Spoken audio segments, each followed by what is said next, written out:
The remnant, the remnant, the remnant of our faith, the remnant of our walk with God. Now, we're going to be closing very soon. Pay attention to what I'm going to share with you. Isaiah chapter 10, Isaiah chapter 10. Isaiah chapter 10, verse 21. He says, the remnant shall return, even the remnant of Jacob, unto the mighty God. Now, when you study the scriptures, you notice that the scriptures repeatedly uses this word remnant. Who are the remnant? And what does the word remnant means? Now, when you study the doctrine of the remnant, you notice that the law of the remnant is one that provides and infers a preservation of a people or whatever it is that God gives you. It is the law of preservation. That is what the remnant stands for. Let's look at it the first time that it's recorded. Exodus 26 verse 12. He says, and the remnant that remaineth of the curtains of the tent, the half curtain that remaineth, shall hang over the backside of the tabernacle. So you can see here, in Isaiah, he's describing his people, that after they have been taken captive by the Assyrians, he says the remnant shall return. Then here he's describing the curtains in the tabernacle of Moses, to say the remnant of the curtains. In other words, the remainder of the curtains, that which remaineth. In other words, that which is excess. Because the excess is the one that is taken to the new project. The scriptures shows us that there is a way to secure and preserve what God gives you. It's called the law of the remnant, because the remnant is the excess, that which stays. And by divine creation, God created the earth based on the principle of the remnant. He says, as long as the earth remaineth, seed time and harvest shall not cease. And that is exactly what the law of the remnant is. And that's why you find God deposited seed in everything that he made. Human beings, God has not had to create another human being. Because in one man, God put in that man the seed principle, which is basically the law of the remnant. In other words, every time God is doing anything, God always preserves the remnant. You'll notice with the nation of Israel, when God destroyed the whole world with water, God preserved Noah and his family as the remnant. Every man on earth today physically comes from Noah, not from Adam. Because everyone that came from Adam died in the waters of Noah.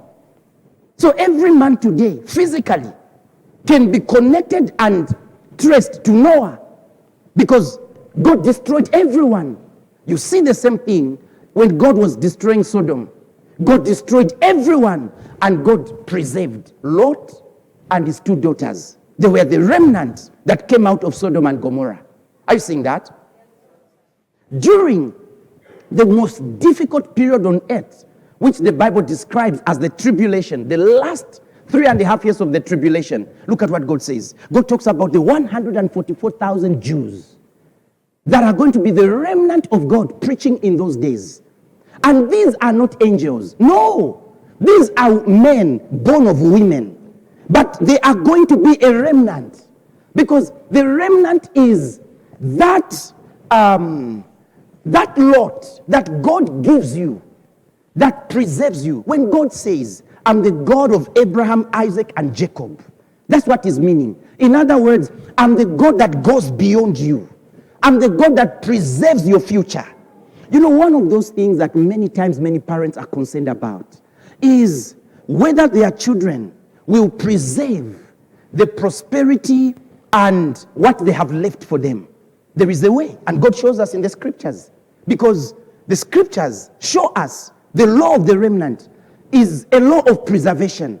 And notice what God did with David. Let's go to 2 Samuel.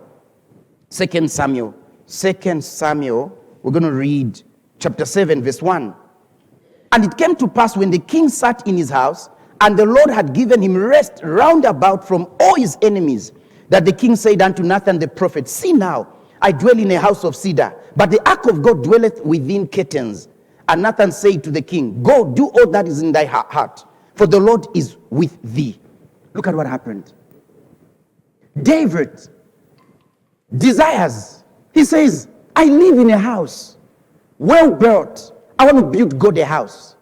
And before he can even build God a house, God intervenes. God intervenes and tells the prophet Nathan, so tell David my servant, he will not build me a house. When you read in verse 12, going down because of time, you find God's response. He says, no, I will build you a house. And I will ensure that successively from generation to generation, your seed will be on the throne. What is that? That is the remnant. In other words, from you, you will never lack. You will never lack seed to sit on the throne of kingship. That means there's a way. And how did David provoke that preservation of his future? Through his giving. It was giving.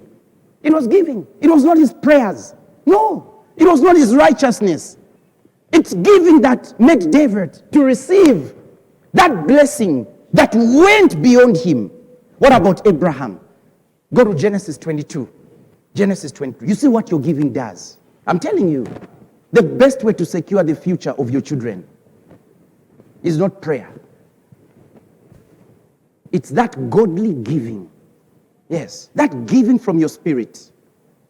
That giving from your spirit is the giving that is not determined by what Brother Michael is giving, but that giving that is determined by your own work, where you are saying, this is what I've done for God this far. I want to do this.